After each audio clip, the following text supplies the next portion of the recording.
Howdy, friends. Welcome back to another episode of the Canon. My name is Raph. We've got another amazing episode lined up for you today. Very excited about this one. One of maybe not my favorite movies, but a movie that I would consider to be one of the best movies ever made. There Will Be Blood, Paul Thomas Anderson's 2007 movie. Can't wait to dive into it. And I'm very excited because we have a very special guest who is joining us today to talk about There Will Be Blood. We've got Betsy from the Never Seen It podcast. Betsy, welcome to the Canon. How's it going? Hello. Thank you for having me. It's going great. You know, another weekend where nothing is happening on the news in July. Yeah, just a really calm day. Nothing of interest. Day. Yeah. So, listener, we're recording this on the day that some pretty big news around the leader of the free world happened. We'll leave it up to you to guess what that news was. Yeah. By the time that this episode comes out, it'll be old news and seven things will have happened. Yeah, there will be like 1,000 other things that have happened. And, you know, whatever, if we were to mention what the big news was, it would be outdated at that point. They'll figure it out. They're smart listeners. They're listening to this podcast. They know what's going on. But seriously, it could have been like anything because it's been an insane couple of weeks. But we're not here to talk about any of that. No. We're here to talk about movies because movies are awesome and rad and they never disappoint us except for when they do. But we're not here to talk about a movie that disappoints us. This is far from a disappointing movie. Yeah, this is like the least disappointed you could ever be while watching a movie. But before we get into that, Betsy, as I mentioned, you're joining us from the Never Seen It podcast, which you do with your husband, I believe, right? Yes. So talk to us about that show. How did it get started? How did you guys get into it? What was like how did it come to be? So we have been together now for coming up on 13 years in a few weeks. And it's one of those things that we sort of always joked about doing. Anytime we would go to a movie, we would then either be in the car on the way home or we'd be, at a restaurant and we'd be breaking down this movie. And we would be talking to friends and then we'd be getting into it about something or other. And once in a while, someone would say, have you guys ever thought about doing a podcast? And we're like, as it happens, yes, we have, because we just enjoy the conversations that we have. And we're like, maybe other people would enjoy the conversations that we have. And movies, it just kind of turned into that because I think my husband lived under a rock for a really long time because there are some major movies that he has never watched before.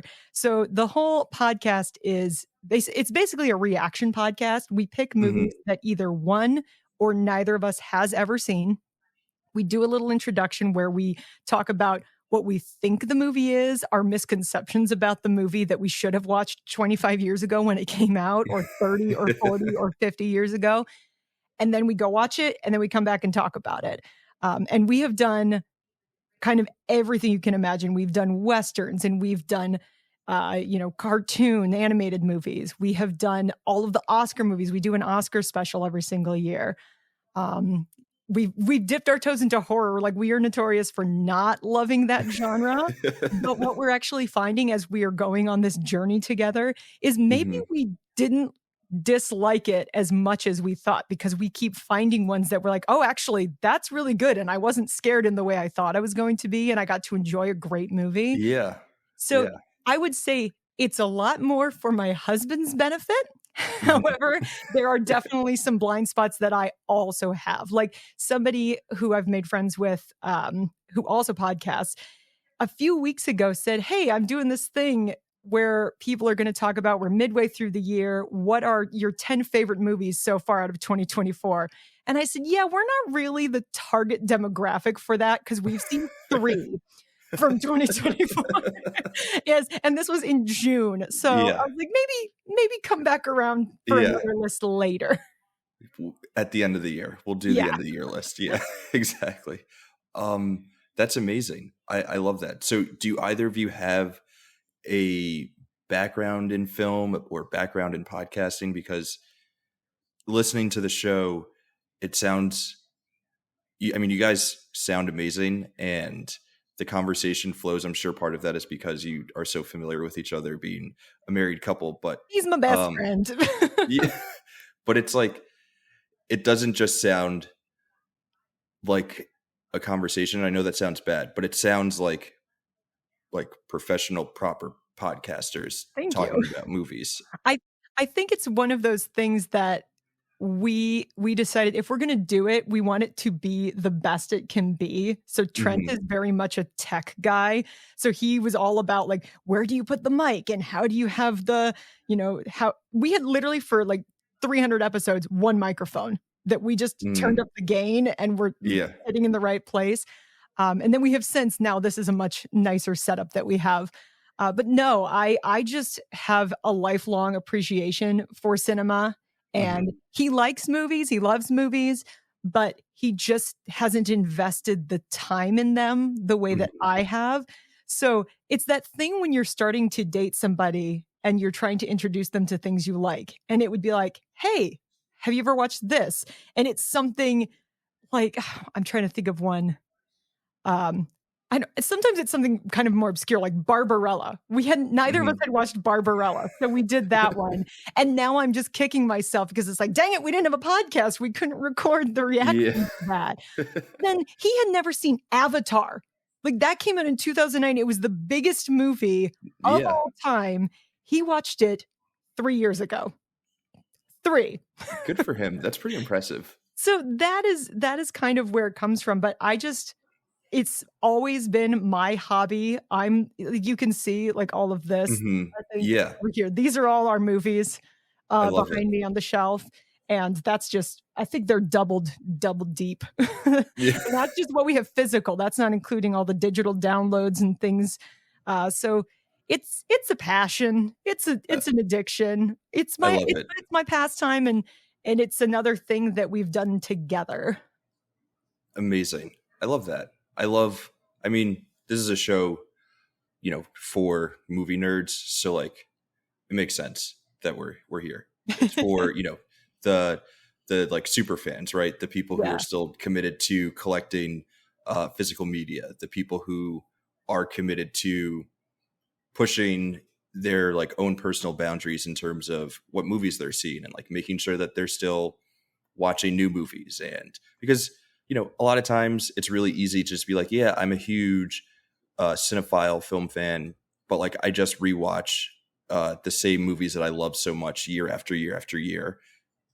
But there is something really special about noticing, hey, these are some of my blind spots. Sometimes it might be a movie that folks would consider to be sort of ubiquitous or like monoculture movies, or something that just like, hey, this is something I haven't seen that we want to see. And it's cool that you guys are able to do like a mix of both of those kinds of movies on the show.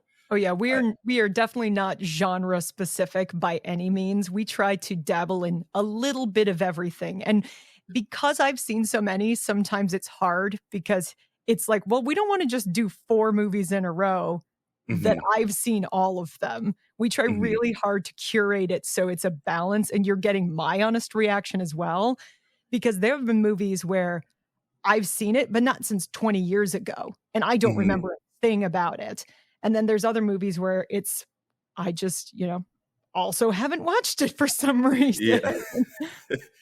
Out of the movies that both of you have watched for the first time for the show, what would you say would be the most shocking to someone to hear that neither of you had seen it? Oh gosh. Um, Usually when we hit our, like, milestone ones, we try to pick Hmm. something, quote, "big." Hmm. So, like, Scarface, I had not seen Oh, that until a few years ago, and neither had he. Um, Trying to think of some other ones.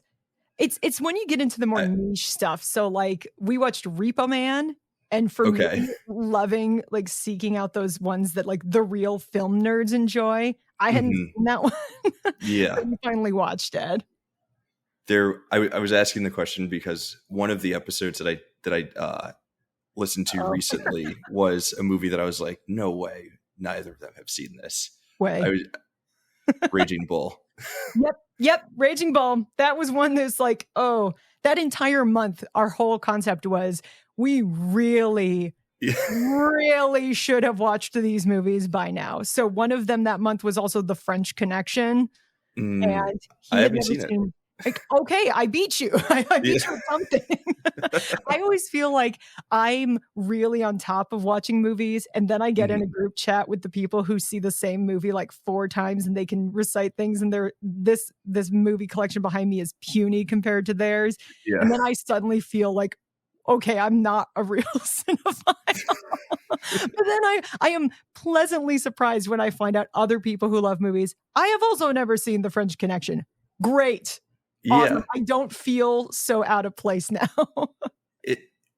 I don't think that there's like any need for us to feel out of place. That's like the really annoying thing with being a, quote unquote cinephile, is that then when you tell people that you have like a deep passion for movies or whatever it is, and there's a movie that they deem something that you like need to see, something essential, something that they would place into their canon, and you say that you haven't seen it, and the response is always, you call yourself a movie fan and you've never seen The Godfather? And it's like, well, yeah, there are 1,000, not even 1,000, there are a gazillion movies out there, and like we all have so very many hours limited in a time. day. Yeah. Well, Even if we're just staying up 24 hours a day and watching all the movies, we're still going to miss stuff. I will give you a sad small update. Like I said, the only qualifier for us to do the movie on the show is one of us it has to be new to one of us. The Godfather series qualifies. I'm not going to elaborate. I think that's totally fine. I either haven't seen it in its entirety or haven't like actually seen. I definitely haven't seen it in its entirety. I haven't seen The Godfather 2. So I've seen the first 2 each once. I've never watched the third one. And I have not seen 3. Trent is at 0, but and don't come after my husband. He's trying. Again, that's like a totally okay thing to happen. Yeah. As long as you acknowledge it, and if it is a movie that you want to watch, you end up watching it, that's cool. But we try to keep a judgment-free zone over here. Yeah. That's also the fun of our show, is you get our honest, on the spot reaction. So when we do finally watch that series, what you are hearing is the real, honest, unfiltered reaction. And when I say it's like right away, it's like right away. We don't take like days to ponder the movie and think about it in depth. It's like 20 minutes, maybe, from end of movie to start of recording. Okay, that's impressive. Yeah, when we plan to record, we budget that whole chunk of time. Yeah, I love that. That's serious. You guys are doing serious stuff. Yes, very serious. It is a serious, unfun time we're having. It is a great listen, and I would highly encourage anyone who's listening to this show, or who has listened to this show, to definitely check out Never Seen It, because it's really fun, but also serious stuff, which is exactly what we like to do over here. Love it. So speaking of movies that we have seen, how about that? Let's talk about There Will Be Blood. Absolutely. So yeah, for this episode, or I guess for a lot of episodes in the season, we're in this sort of group chat of a ton of people who, like us, have movie podcasts and enjoy things that, similar to what it is that we enjoy, which is movies and talking about movies and watching movies and all that good stuff. So I sent around a list of movies, and you picked out from that list There Will Be Blood. So my assumption is that you have either some sort of like deep appreciation for this movie or something along those lines. Is that a fair assumption, or did you pick this because it was another movie that you wanted to see? Well, part of it, I don't remember all of the movies that were on that list, but there were definitely a few on there that I have not seen. So that was part of it. I didn't want to go on and feel woefully unprepared to speak about it, or it would be like our podcast where it's like, I just watched this for the very first time. Then I'd But be this stealing your thunder. Right. Yeah. This one, though, kind of told you before you hit record, you gave me a reason to revisit it. I've seen it probably like maybe like 4 or 5 times. So not as many times as you might imagine, but Mhm. it's arguably a masterpiece. Like, since this came out in 2007, I was shocked to do the math on how long ago this movie already came out. But I watched it again and I'm just like, it's amazing. It's just amazing.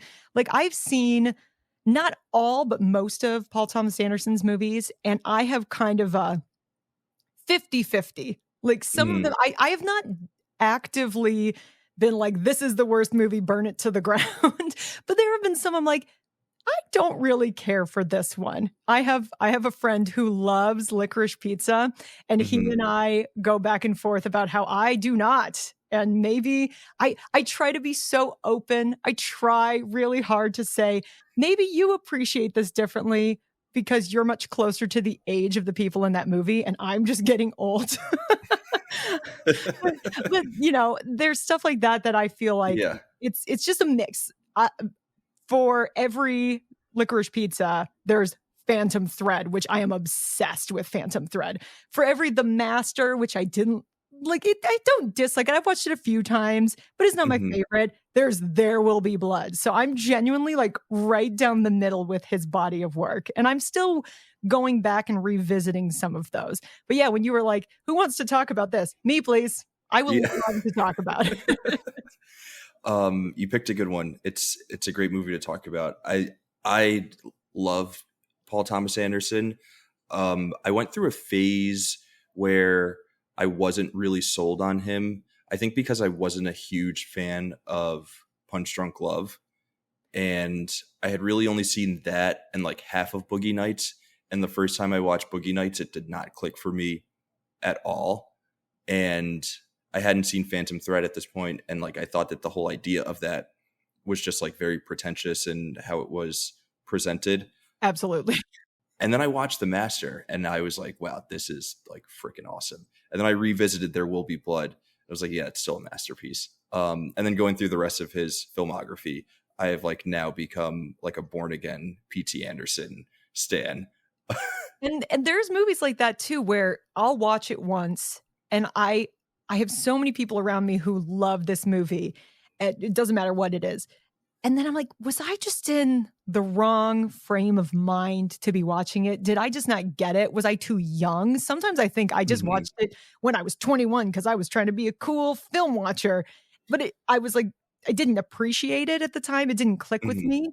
And then I go back and watch it again. I'm like, this movie's amazing. So it's not to say I won't go back to some of those other PTA movies and say, okay, I get it now. Yeah, But yeah, it's Phantom Thread, that was the same thing for me, like, it got nominated for Best Picture, and that's the only reason we watched it. We mhm. figured, "Oh, it's Daniel Day-Lewis's last movie, and they're just giving it to him because of that." And then we watched it, and I was like, "This movie is messed up in the best possible way," and I can't stop thinking about it. in the best possible way. It's dark and weird in a way that you do not expect it to be. Yeah, well, I think that's kind of one of the interesting things about PTA's whole body of work is that a lot of his movies are presented in a certain way, and because he has such a command and control of like the language of cinema, they're all this movie in particular, right? Let's talk a little bit about There Will Be Blood. It's this like grand dramatic movie about an oil man, and it is shot beautifully. It's edited like very meticulously. It scored immaculately, like all of those things. But like because Paul Thomas Anderson is also kind of a weirdo and like a funny dude, it's like a deeply hilarious movie in some points, which doesn't totally jive with like how we sort of feel like we're supposed to understand it. And I feel like Phantom Thread is doing like a lot of the same things, maybe to an even more extreme degree. Like He leans even harder. that movie is hilarious in ways Yes. that like you would not expect it to be. Like that is just a full on comedy. I don't know Somewhere if they're layered inside of this drama about a guy who makes dresses. Like, what? yeah, a guy who layers secret messages into the Yeah. dresses and clothes that he makes. So, Paul, you're you're a good one. But yeah, there will be blood. Also kind of sits within that zone of this like very serious drama that is also deeply funny.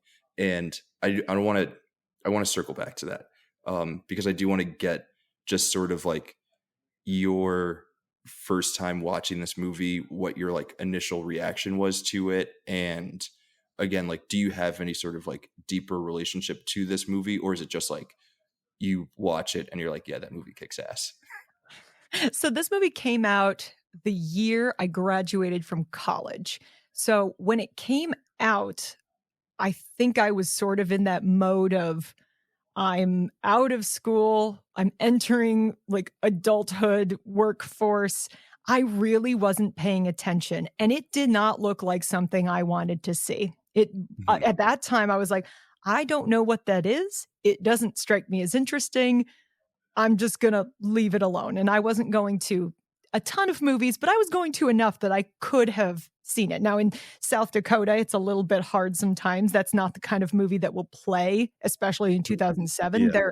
They're much better now about bringing those through, but yeah, it just sort of passed me by. And then come awards season, and I was paying attention, so I saw it was this back and forth between There Will Be Blood and No Country for Old Men, and it was back and forth and back and forth. And then it ultimately lost the Best Picture race. And I don't know where around this time I watched this movie. I think it was probably a few months after the Oscars. So the Mhm. wave has already kind of passed me by. I picked it up probably at our local library because I saw it was there. Nice. And I remember liking it, but it wasn't until I watched it like a few times that I was like, this is serious movie making. This is so good. And it's just one that I will put on. I'll be thinking about it. I'm like, I should really watch that again. I don't I'm not drawn to movies that are, pushing 3 hours often though, because Mhm. we said you've only got so many hours in the day to be able to watch these things, but it flies by. Like, for Mhm. being 3 hours and half of it has no dialogue, let's be real, Yeah. it's captivating, and when I come back to it, I'm always thrilled, and like you said, it's, like, darkly funny, it is extremely well acted. I'm a major Paul Dano stan, so we're gonna talk at length about him. Yeah, Absolutely. it's just one that I appreciate on the surface level, and when I go back to it, I just go, "Yeah, that's a movie. That's That's a a movie. movie." That's a film. That's Yes, cinema. cinema. Cinema happened for sure. Um, so w- the first time I watched, I think I also watched this movie around the time of like that Oscars race, or like shortly thereafter. And I'm a little bit younger than you, so I was still in high school when this came out. And 16-year-old film guys, there is kind of a certain vibe that we associate with that. And I definitely fit whatever you think that demo is, right? I was like big, like Fight Club, Boondock Saints, Goodfellas, There everything was Quentin the Tarantino kind yeah, of vibe. the Yeah. gateway drug, the gateway Yeah, cinema. exactly. So I'm sort of in that mindset, and I'm hearing all these good things about this movie, There Will Be Blood. I'm thinking something set in the West, great acting performance by Daniel Day-Lewis. I'm hearing also the title There Will Be Blood. This is like totally right up my alley. There's going to be like shootouts and all kinds of, crazy stuff and like nonstop, maybe not nonstop action, but something that will like get the heart rate of a 16, 17-year-old guy going. And it's very much so not that, like not at No. all. So I was I was like disappointed the first time I watched this movie, but very much so like I own that that was on me and not on the film itself, because every time that I've come back to this in sort of like a post college life, every time I'm like, this is some of the most impressive filmmaking I've ever seen in terms of like command of story and again the language and tools available to a director to tell a story, Paul Thomas Anderson is operating on a level that like we rarely, if ever, see. I Yeah. think for me, I think it's fair to say that this is like one of the most flawless films ever made. And I would put that in like a very on like a very short list of movies like 2001: A Space Odyssey, Seven Samurai, and like this. You're ready to Uh, etch that in stone.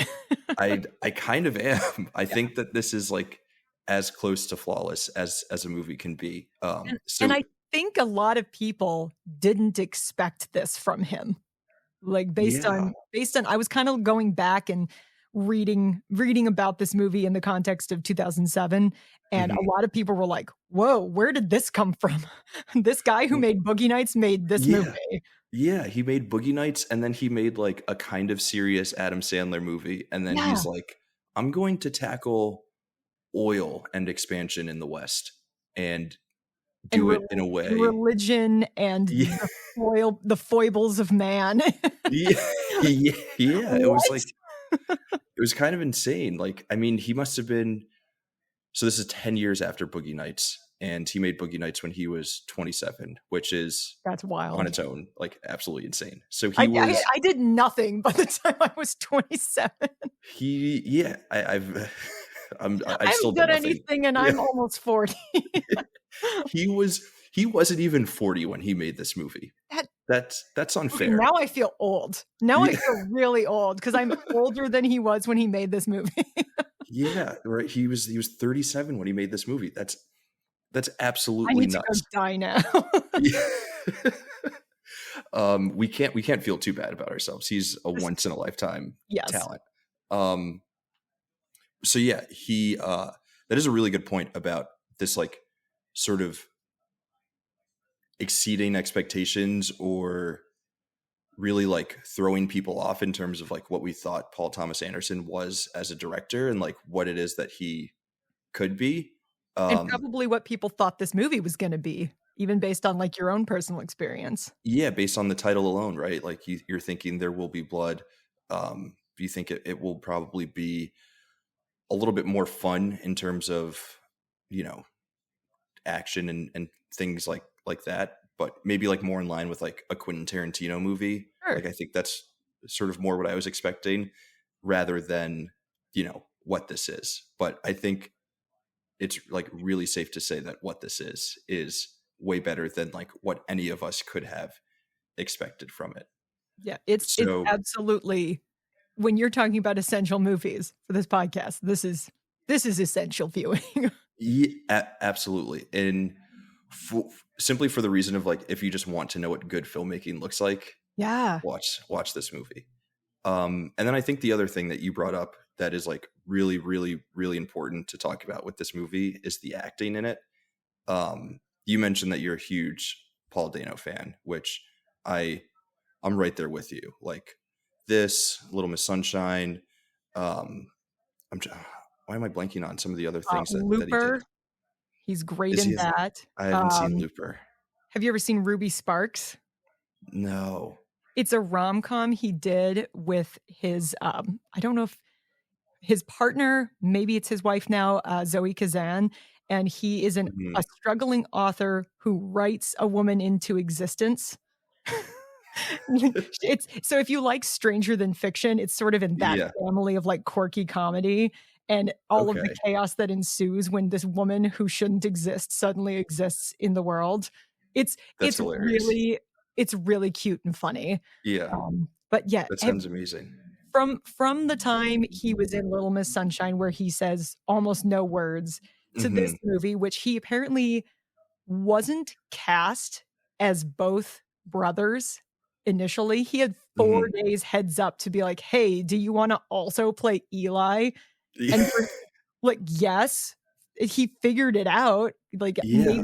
maybe it would have been different if he had had more time to prepare, but, considering he had almost no time to prepare, I think he's amazing in this movie. Yeah. Well, okay. I think one of the I think Paul Thomas Anderson, one of his most underrated strengths as a director is understanding how to work with actors and having Mhm. like such a wide range of different talent levels that he's able to bring the best out of. And I'm sure that that requires like different working relationships. So like you have someone like Daniel Day-Lewis who, I'm just going to say it, I think in terms of acting performances that I've seen on the big screen, I think this is the best one that I've seen. I That's haven't seen The incredible. Passion of Joan of Arc, which I know is like widely regarded as the best acting that anyone's ever done. Um, so until I see that, this is the best that I've ever seen. And all you have to do is watch one interview with Daniel Day-Lewis, the human being, to see what he did in this movie is very different from who he is as a person. Yeah, it's in terms of just like believability, totally embodying a character.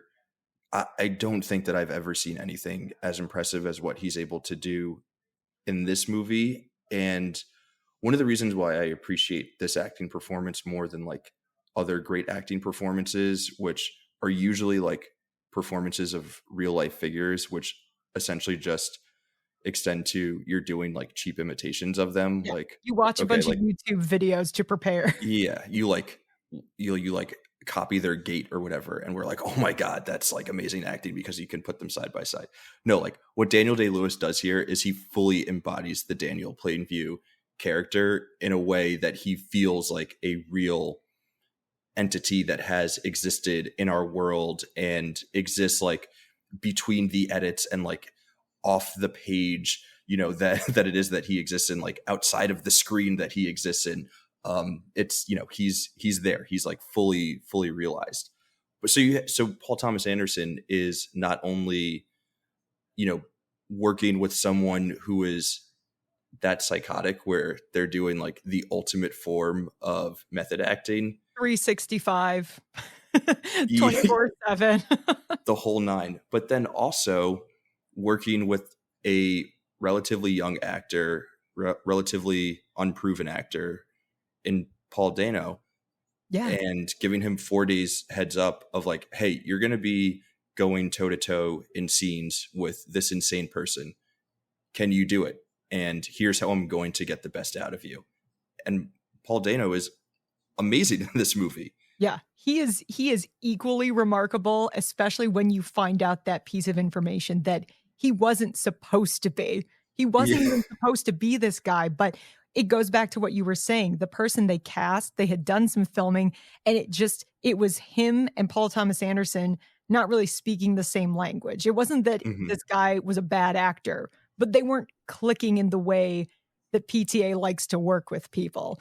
So Hmm. instead, he took this guy who at that point pretty much was only known from Little Miss Sunshine. He had made a handful of movies and TV shows, and then he gets the, you know, basically biggest supporting role in this now soon to be Oscar caliber, Oscar nominated movie that everybody is still talking about 17 years later. And that's insane. Like when you are getting a call on Thursday, come back to work on Monday, and you have to learn all these lines and Yeah. go toe to toe with Daniel Day-Lewis, and you're gonna slap him in the face and stuff. Like, especially when, calculating that he's 23. He was 22, 23 when this movie was being made. Yeah. That is wild. Like, if that doesn't tell you what a talent he is, the fact that Hmm. he's able to hold his own against one of the greatest actors and one of the greatest acting performances of all time. That's no pressure, Paul. No Yeah. pressure at all. Just go for it, Paul. Just go for it. Yeah.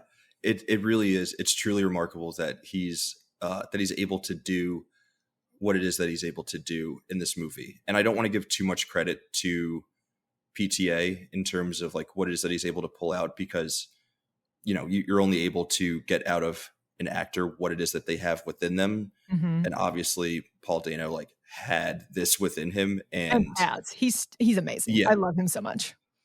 so yeah, it's extremely hard to or it's extremely easy to undersell how great the acting is in this movie.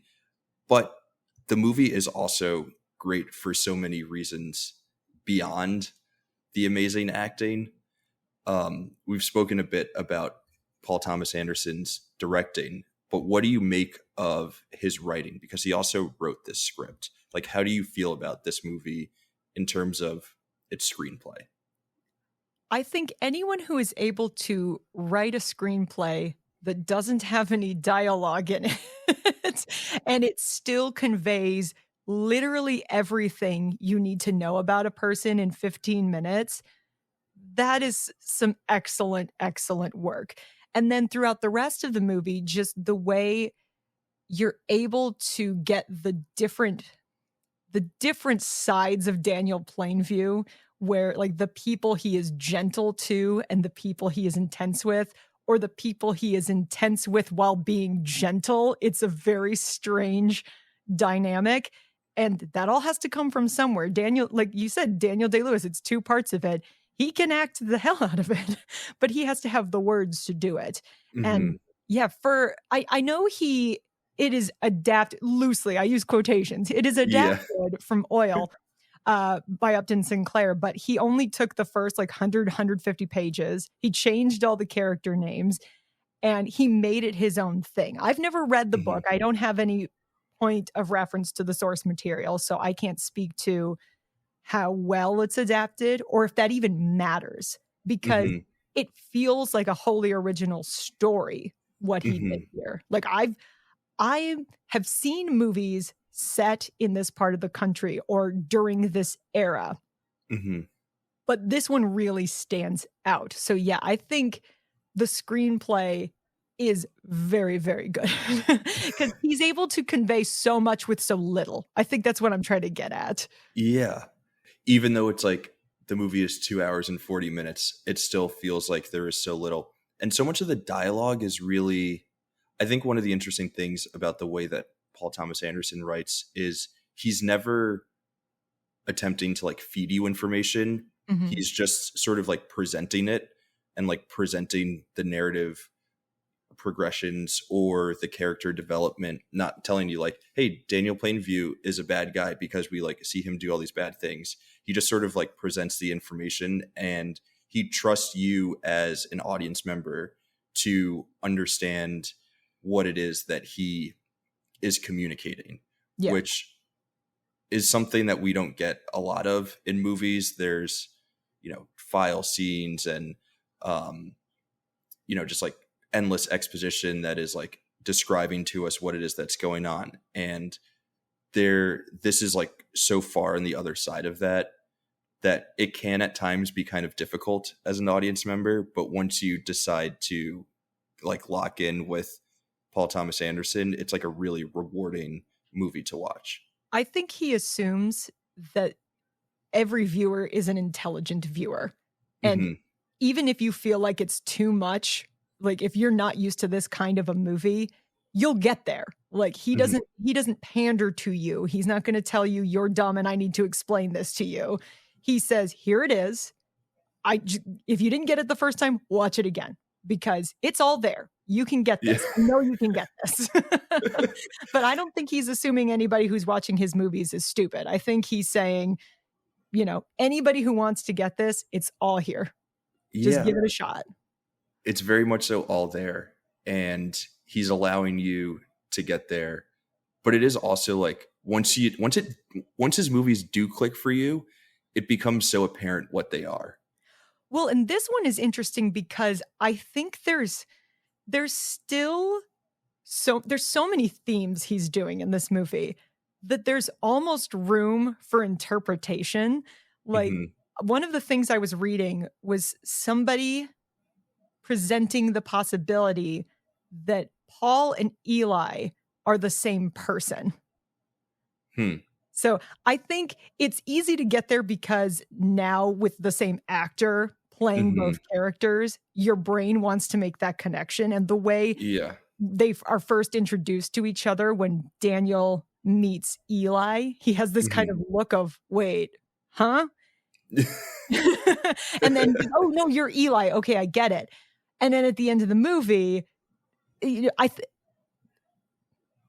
when they introduce the two characters and you know it was supposed to be Mhm. another actor, it's harder to make that connection. But because it's the same, you could say, okay, I could see an argument that maybe because we see Eli go through these extreme emotional swings, that there is Mhm. room for the argument that perhaps he is also somewhat insane and Yeah. puts on a persona. I don't know if I buy into it, but the fact that there's enough here to Mhm. to let you wonder, like, it makes you Yeah. question it, and, the argument this person was making, I was like, "Okay, I at least see your argument for saying they might be the same person."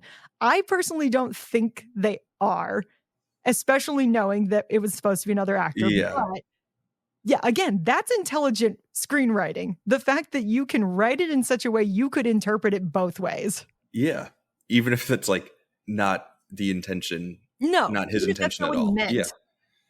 But it's cool that, yeah, we are able to read into that. I absolutely love that. I think you also brought up a really interesting thing with the Eli character, in that he is also an insane person who is capable of these, like, insane personality changes. And Daniel Plainview is, yikes, he is one of the most insane characters that we've ever seen. He is like, sure psychiatrist could watch this movie and diagnose him with like everything, you know, Narcissism, yeah, everything, certainly. A like disdain for human beings. like he might be a little bit bipolar, definitely a Mhm. narcissist. He's an alcoholic, and that Yeah, fuels all those other bad parts of him. he is like, But I here's the mm, thing, I don't think he's insane, though. He's just what he is. I read him as insane. Why don't Like, you think straight he's up, insane? you think he's like a psychiatrist would say, "This man has issues." I I think a lot of his behavior is like similar to a lot of his behavior is what I would sort of define as maybe not like insane, like this person needs to be locked up, but or not locked up, but like this person should be Treatment. in treatment. Yeah. Mhm. But like pretty darn close. And I think Paul Thomas Anderson does not have the best thoughts about billionaires and folks who are folks who sort of like lean towards that entrepreneurial sort of life path, in that their motivations are often from a place of like a bit of sickness. Like I do, maybe Daniel Plainview isn't an insane person, but he is a deeply, deeply sick, mentally sick individual. He's not a good person, no. Yeah, the way so when I was watching it this go around, and then kind of reading about it, it's that thing of if you put yourself in the late 1800s where this is. So Mhm. first everybody was getting the message, "Come to America, make your dreams come true." And then everybody comes to America. Then they said, "Go to the West, make your dreams come true." And he is this guy who has a disdain for other people. He is a prospector and he is going there to make money, make his fortune, and he is determined and he is definitely a loner. Like the first, scene of the movie is him by himself down a mine shaft, Mhm. and he goes so far as to break a leg and then drag himself through the desert. So this is a guy who's like, I am alive. I'm not going to give up on anything. But the thing I picked up this time was the amount he drinks throughout the movie.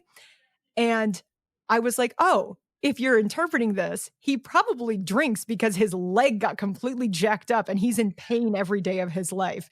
And then one feeds into the other and feeds into the Mhm. other. And his dependence on alcohol makes him angrier and meaner. And his loneliness and isolation makes him drink more.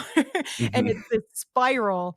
And you're right. Like, even at the end of the movie, he has gotten everything he wanted and he's miserable. Like, nothing will make this guy happy. But it's just kind of who he is. Like the name Plain View. He doesn't sugarcoat things. gonna tell you the way he thinks about you if it serves his purposes.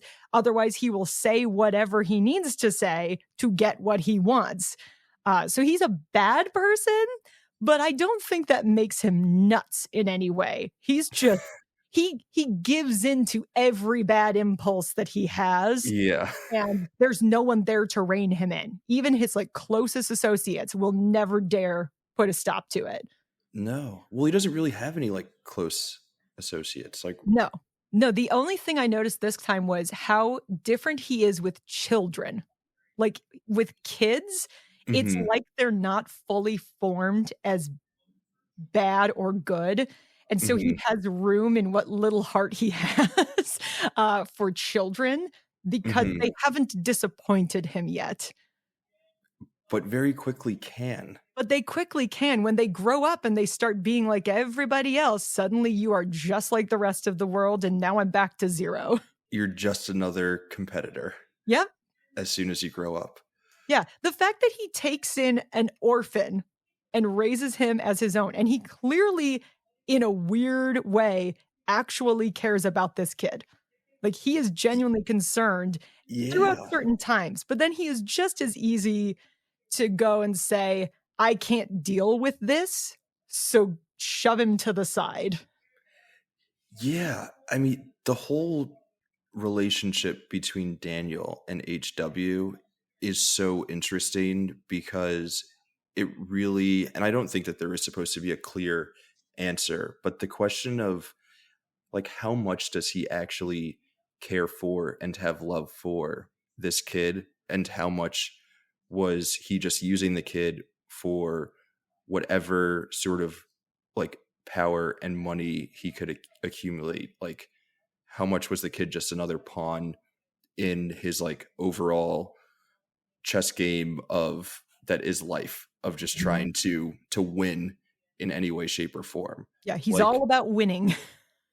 but in many ways, like it does seem like he does have genuine appreciation for the kid, but that's really the only, well, maybe not the only vulnerability that he shows, because I think with the brother character, or the guy who's lying about being his brother, he His faux also brother. he also allows himself a bit of vulnerability. So like it's almost like he, I don't know. I don't know. I struggle with like coming to a conclusion about which of those two characters he actually like cares about more, and which one he is just like using for his own benefit. Yeah, I think it's that being a loner thing.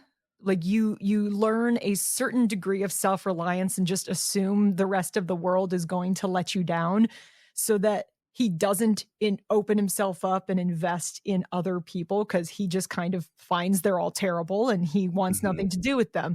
But when it's a family member, when it's a brother or what he thinks is a brother, Hmm. he starts to be open to the possibility that he is not alone in the world, that maybe this will work out. And because at this point in the movie, he has sent away his only other family member to, Hmm. another city altogether, he is open to it. And the second he realizes there's something off here, he just puts up the wall. The wall goes Hmm. immediately back up, and he goes and does something that arguably is a little bit insane, and he kills a man.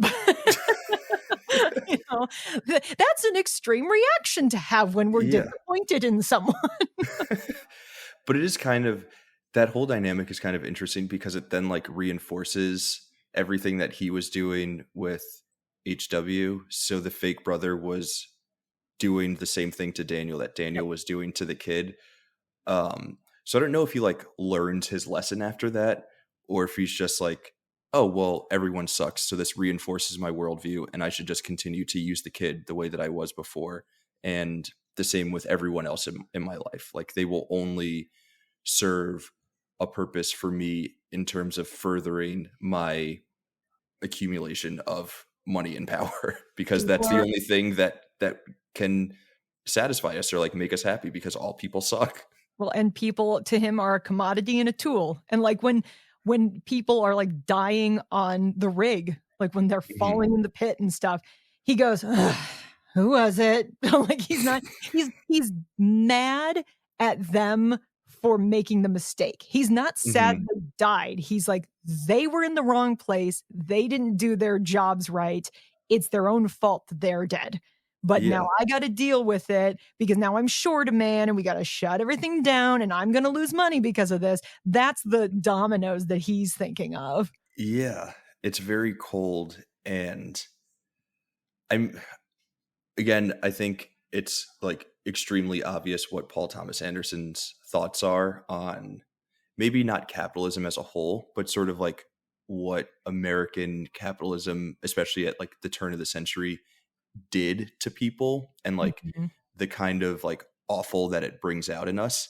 And, something that we were sort of we've been tiptoeing around, but I think the other thing that he finds, especially in like American culture, has had tendencies to bring out the worst in us is religion, and Mhm. the way that those two things are sort of like playing off of each other in this movie is extremely interesting and is at the center of the main relationship, which is uh, Daniel Plainview and the Eli Sunday character.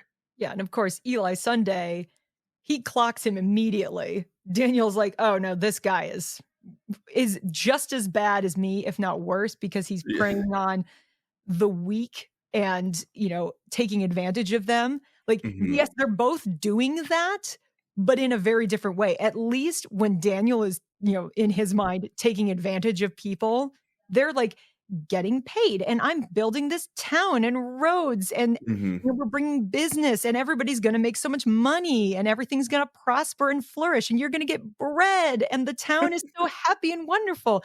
Meanwhile, Eli is just preaching very loudly and, he's like the, TV evangelist basically saying, Yeah. "I can heal you if I just scream in your face and put on a show." And that look, like, when we see that particular scene where he goes up to the old woman and says, "You have arthritis, right? Well, Mhm. God has told me I can heal you with a whisper." And he starts whispering, and then the fervor around his actions, he just keeps getting bigger and bigger, and he's screaming, "Get out, ghost, get out," and throws nothing out the door. And then they cut to Daniel, and that look on his face, like, "You have got to be kidding me." And the interaction they have after is also fascinating because Eli says, "You should have just let me bless the well." And Mhm. Daniel says, "If you weren't wasting my men's time on preaching, they wouldn't be tired and making mistakes at work." So it's just like, for every action, there's a reaction with these 2. Yeah. And It's yeah, in a lot of ways, he's just like, "I can't abide by your brand of, how you have decided to profit off of these Mhm. poor people." And that is one of those things I wrote down the other day I hadn't really considered. Profit, PH, Mm. profit, Yeah. FI. Yeah. That's a very big theme in this movie. Yeah. I mean, and again, like, none of this stuff is, like, spelled out, but it is all so apparent, right? You Yes, talk about Daniel Plainview's name being he's laying it all here it out is. there, Yeah. right? Eli Sunday. We're laying it out there. We are, like, very on the nose with what we're doing here. You can understand how their relationship is like a stand-in for this sort of like larger conflict that Americans have always had between like our two main forms of faith, which are religion and money. Yeah. That's like Wel as American welcome as it to gets. America. Yeah. And these two characters standing in for that, and they mirror each other in so many ways, and that's where like so much of the disdain between the two of them stems from, is that they are so alike that Yeah, they cannot help but butt heads. And they're both in a way offering this kind of salvation. Daniel's might be a little bit more tangible, but they are very much so doing the same thing and like preying on the weak in order to, again, just like get as much power as they can. and they're doing it in this fraudulent way where I think the interesting thing about Eli is that he like doesn't fully realize that he's a fraud, where Daniel kind of knows that he's a scumbag, and he's like, yeah, I know that I'm fucking everyone over, but like at least me acknowledging that makes it like somewhat better than this guy who is just offering up all of this BS, and he doesn't even like know that he's full of shit. Yeah, like he is the one. Eli blames his father for opening the door to Daniel and letting him come in and sell it, when really it was Eli who set the price and made the negotiations and agreed to the sale of the property on that first day that Daniel showed up. So Eli was also in it to profit. He says, I want Mhm. $5,000. What is the road going to go to the church? Like, he keeps being the first one, the loudest one to jump in and say, give me something for me. Give me Yeah. something for me. And when he doesn't get it, he tries to, you know, enforce his own will and say, Daniel, you owe me money. And he literally gets the crap kicked out of him and his face shoved in the mud. It's like, yeah, that's what happens when you're going up against a guy who knows who he is and knows what he is and Mhm. is not afraid to tell you to your face, get out of mine. Yeah, absolutely. Absolutely. There is that just that like knowledge of who Daniel Plainview is from Daniel Plainview. It might not be a good person, but he is at least He's aware not of it. lying to himself about who and what he is. And, it takes No. until the very end of the movie where Eli has gone off and, made a career as, Mhm. a radio preacher or something. They're Yeah. not super clear. Like, they gloss over it pretty quickly what he's been up to for these last Yeah, but he 10 mentions plus that he's been years. in radio. Yeah, he's Yeah. been in radio, but then 1927, or I think that's Mhm. the year when the market crashes, he says, God neglected to tell me that our nation was in crisis. Oh, God forgot to tell you, did he? Yeah, And that's what happened. and it tells you everything you need to know about how desperate he is by the fact that the time of day he goes to visit Daniel. His butler greets him at the door and brings him into the bowling alley wearing his pajamas, meaning Mhm. Eli showed up to Daniel's house in the middle of the night, Yeah. expecting to be let in, and then he seems surprised by the reaction and the reception he is given. It's like, Mhm. yeah, what did you think would happen when you show up at probably, I don't know, 2 in the morning? You wake the Yeah. butler up and you wake up this drunk on the floor Yeah, who's become a recluse and a shut-in a little bit. it's gonna be bad. Things are not gonna turn out well for you. But No, and they didn't. no, no. I think it's so interesting that Eli ultimately ends up being just as much of a fraudulent figure as Daniel. And again, going back to just like the two of them as stand-ins for these sort of like larger concepts, I think it is still extremely apparent what Paul Thomas Anderson's thoughts are on both of those things and their place within American culture, and like what it is that they tell us and what it is that they do to us and what it is that they like ultimately are. Um, and I think in real life it should be as apparent as it is within this movie, but it maybe isn't always. That's not People always true. people maybe need to have more of a healthy skepticism. Like, it's okay to buy in a little bit to either one or both of these themes, Hmm. because that is the country we live in, and if you wanna be a part of it, Hmm. that's what you have to do. But also, maybe just don't go fully in. Don't jump all headfirst in and Yeah. submerge yourself completely. Leave a little bit of room, because Yeah. if you throw yourself fully in, you will either end up with a bowling pin to the back of the head or completely miserable and alone in your bowling alley. Or both. Who knows? And or, or both. this was a little detail I noticed this viewing that I hadn't noticed before. The first time we meet Daniel, he's swinging something, and the last time we meet Daniel, he is swinging something. Interesting. Yeah, it's like A different kind literal of swinger. physical strength at the beginning. It's for himself. And at the end, he's like, they don't show what he is doing. They show him doing it. So Hmm. it was just, it's this weird tiny detail where it's like the first time we meet you, you are swinging an axe. And the Yeah. last time we see you, you are swinging a pin. That's really cool. I mean, that's like a really cool form of just like full circle storytelling, Mm-hmm. right? Like not necessarily a full callback, but It's it subtle. I does. never really picked up on that before, but I noticed it this go around. Yeah, I hadn't noticed that. That's really cool. I love that. So with the Daniel and Eli relationship and the sort of back and forth that they have, this sort of game of chess that they're playing where it always feels like they are trying to get a leg up on the other one. One will think that they are, you know, they're spoofing the other when really it's the other one who's spoofing them. And I think the best example of that is the I've abandoned my child scene. Yes. So I always go back and forth, but I'm curious to hear your thoughts on who you think is actually the one who is like in control in that situation, in that particular scene.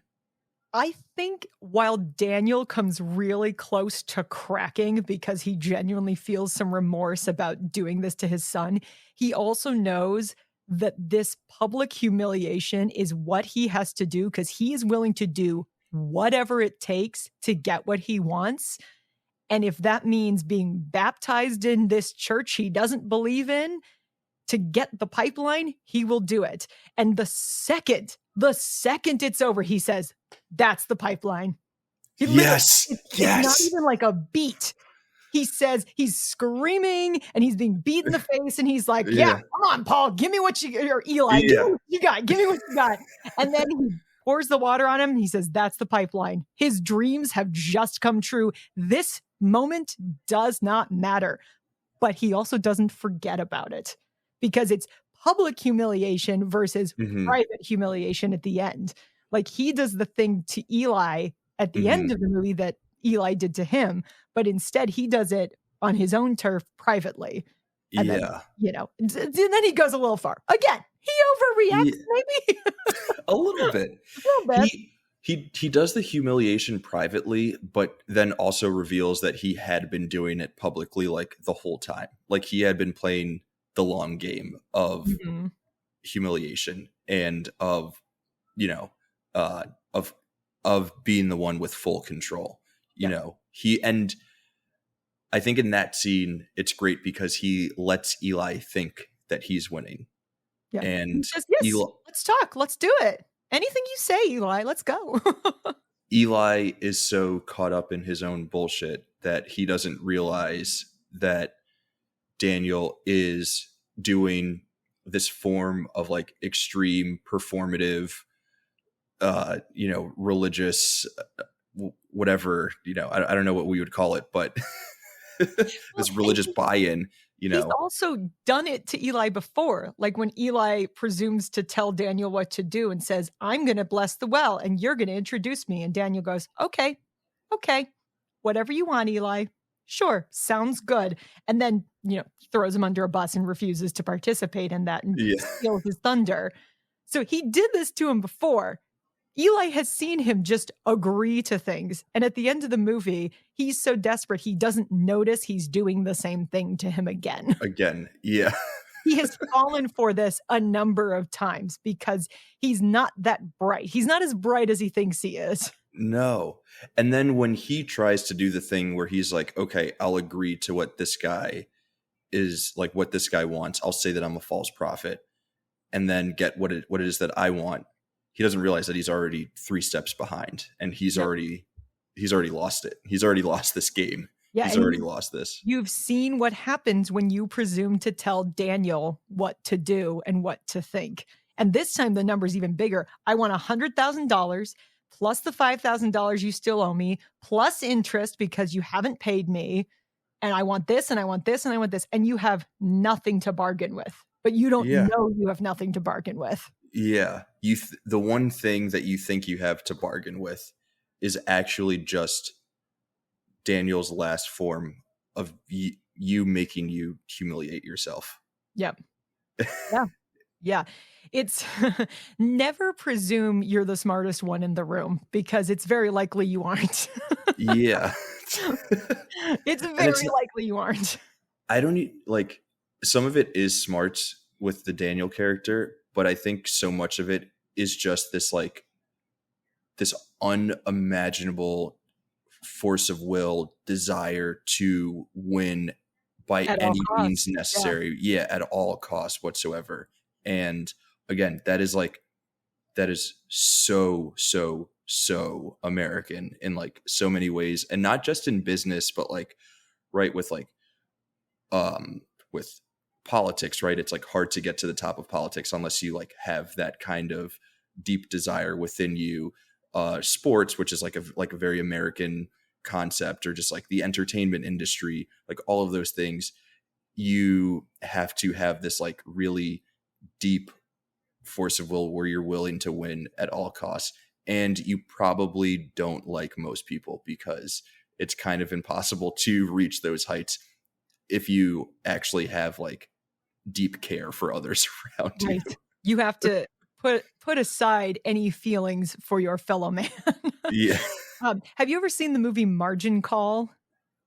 No, someone was just telling me about Margin Call. So the tagline for that movie, because it's all about the market crash of 2008, Yeah. and it's a firm that knows this is about to happen, and what are they gonna Mhm. do about it? But the tagline for the movie is, "Be first, be smarter, or cheat."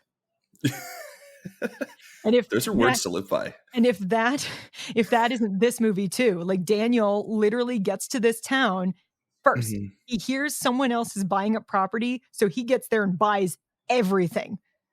And, he definitely at times, if not a lot of the time in this town that doesn't, they're far away from the rest of the world. They don't have a lot of outsiders coming in. He's Mhm. he's easily the smartest one because he knows how to do this and they don't. And Mhm. they are willing to buy in for small stakes. When he Mhm. says bread, you will have bread. That's like the best news they've had. Yeah. Irrigation and society, and I'm your Yeah. savior, basically. And then cheat, well, yeah, he does that too. He does Yeah. all of those things, let's be real. Yeah. I mean, is it really cheating to steal an orphan and present him as your own son in order to, get as much business as possible? No, but, maybe telling somebody you're gonna give them quail prices when you know what oil actually is worth. That's definitely cheating. You Yeah. just you just are n again, in possession of information other people do not have, and you don't bother sharing that information. Fair. Yeah. I mean, I think a lot of what he does could be described as cheating in one way Yeah. or another. But yeah, that's so great to connect that tagline to this movie because that is totally that's Well, his and his think entire about vibe. this movie is in 19 whatever, 1902, 1912, Hmm. and that movie is 2008, and the fact that you can say exactly the same thing Hmm. about it. And that should tell you again, like what was going on in America when There Will Be Blood came out. It was right before the Yeah. next major crash. So it's almost predicting that this kind of behavior is bad, and bad things sometimes happen when you act like this. Yeah. The bottom drops out eventually. It's interesting because I mean, I don't think that 2007 or the time leading up to that crash was like there wasn't much of a boom before the bust. So it's interesting that, the timing worked out the way it did. It would have been Yeah. one thing if it was like if this came out in like the late 90s or like early 2000s around the time of like the dot com uh boom and then bust. But the fact that it came out right before the 2008 crash is like like kind of spooky. Well, even within the context of the movie, it's just what's the thing now? In the beginning, he's mining for silver. Then he's Hmm. mining for gold, if or for mining for oil. If oil stopped being the thing that was worth money, he'd go be a gold miner. He would Hmm. go whatever speculation there is, He would Yeah. go and do that if it meant he would make more money. 'Cause capitalism. Capitalism, baby. No one Right? cared about oil until we started driving cars and having machinery that could use it, and then they Yeah. said, "You should do that instead." And it's interesting because, right, like there's that famous line, "I'm an oil man." And he's really not. He's not He is now. anything. Yeah. He's only an oil man because of what you're saying, right? That was the thing that was there for him for like the next big speculation. So like that's what he was able to make money on.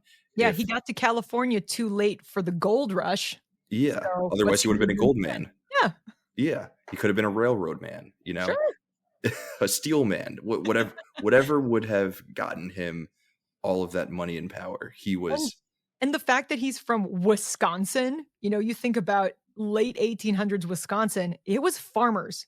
They were Mhm. farmers there.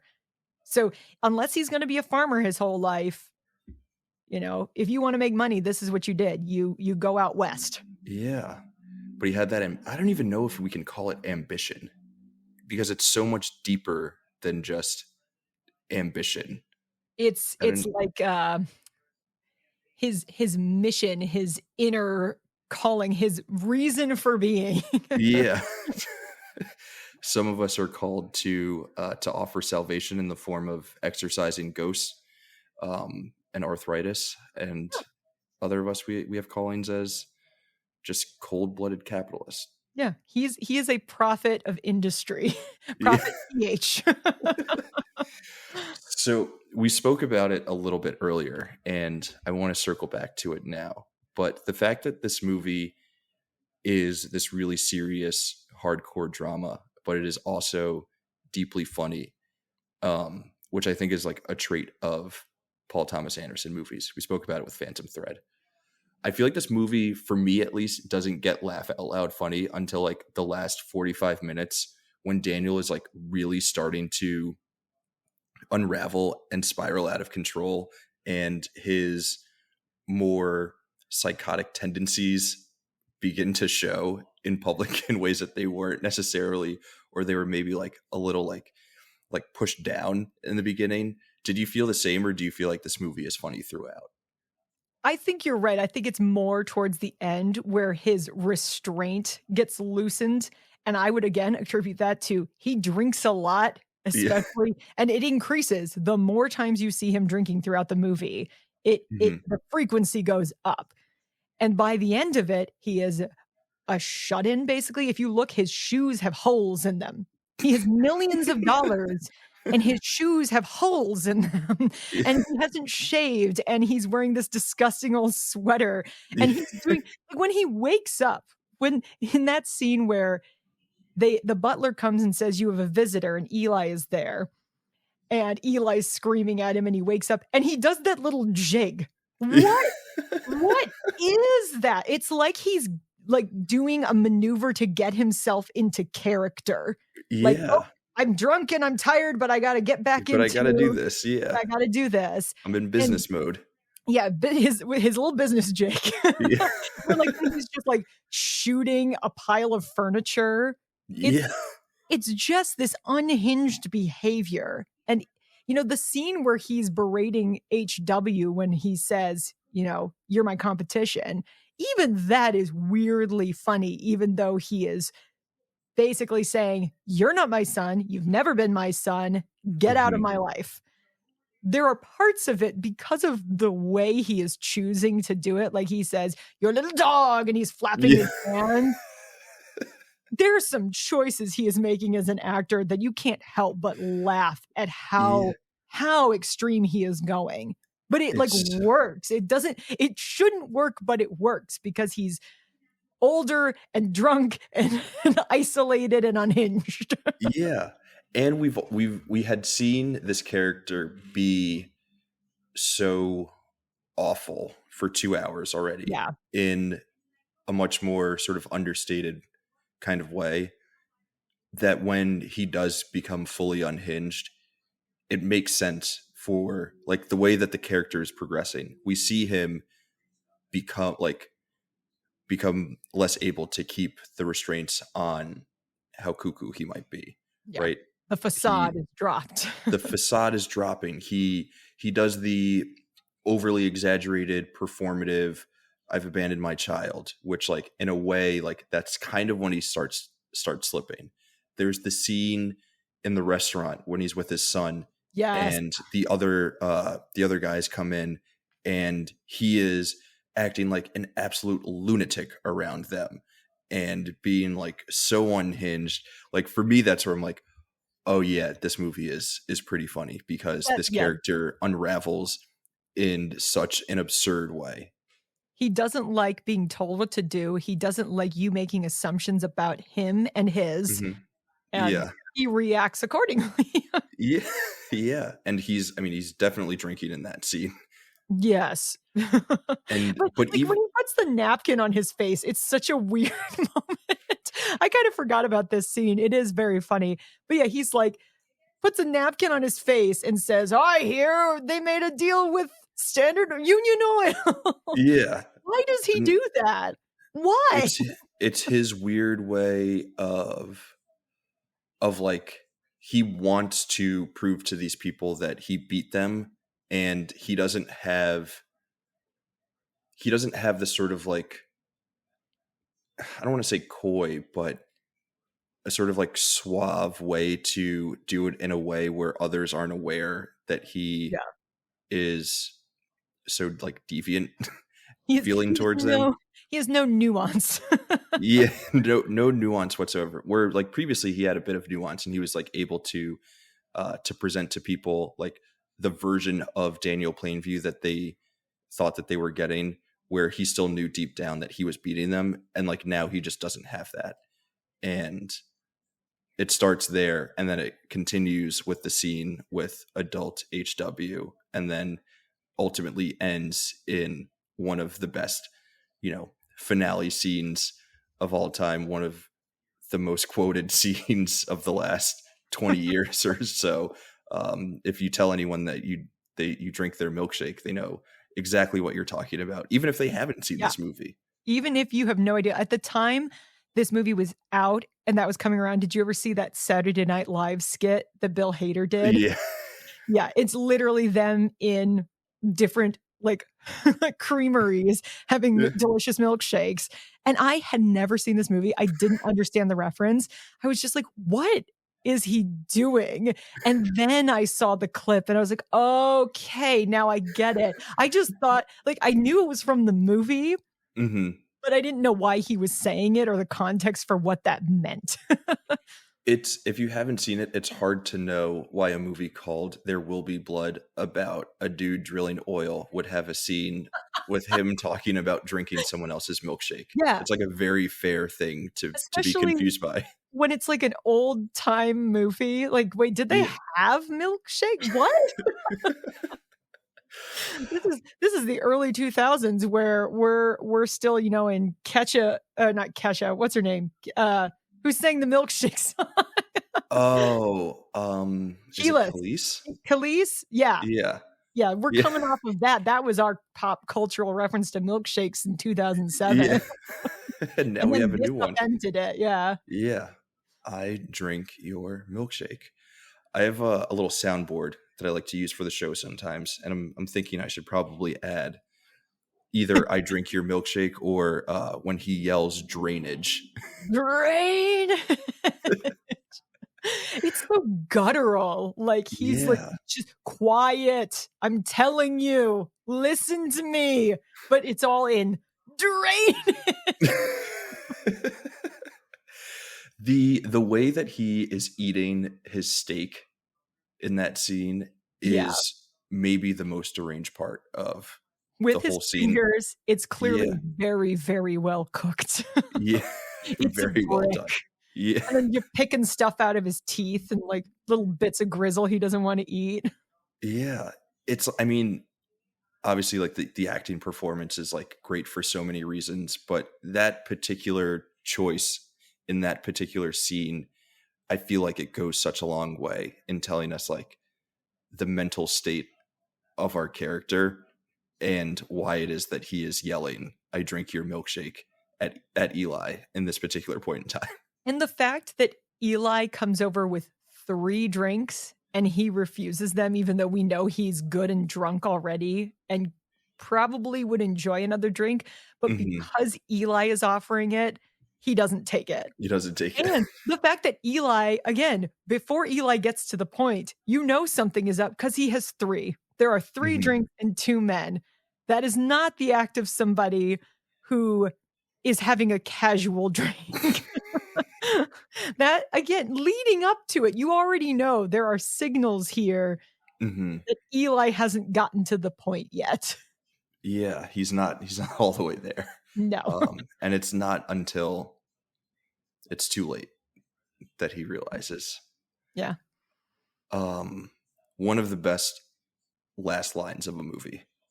So like I love when a last line is very on the nose, like in Glorious Bastards. This might just be my masterpiece. This I'm finished. Yeah. It So multiple meanings to yeah. that one. Yeah, the first time he commits murder, he gets away with it, but he's Mhm. not gonna get away with this. Like, there's a witness and a body Yeah, and, like, in his bowling alley. in his bowling alley. Yeah, you're finished, dude. Yeah. I thought he was just talking about the steak. That too. All the things. It has All of multiple the things. meanings. Yeah, it's great. It's like it's so on the nose, but because Paul Thomas Anderson is the director that he is and like is the writer that he is, it he's allowed to get away with something being what would like otherwise be seen as a cheesy last line. Like Mhm. the rest of the movie has to be as perfect as it was in order for that last line to work. Oh, and what makes it even more enhanced is he says it, and then that score that comes in is so Yeah. triumphant. Yeah. It's a weird shift. It's so bizarre because you're like, wait, this guy is like a total scumbag, but he won and like should I cheer for him? Which is also kind of funny. I don't necessarily know that this movie's intention is to call into question our love for like the anti-hero, like the guy who is like clearly awful but like we still cheer for him, like a Tony Soprano or a Walter White or I'm blanking on John Hamm's character in Mad Men, but like Oh, Don Draper?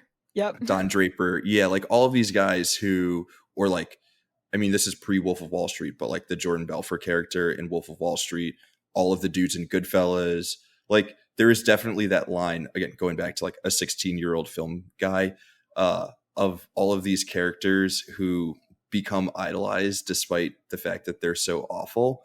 And it's interesting that Daniel Plainview never entered that sort of conversation of characters because he is so obviously terrible. But then you play that music at the end and it's like, oh, but wait, but maybe I do kind of want to cheer for him like a little bit. I think people don't idolize Daniel Plainview the way they do some of those other guys. Like, those guys are, like, cool. I think it's a Mhm. lot harder to identify with a 19th century oil man.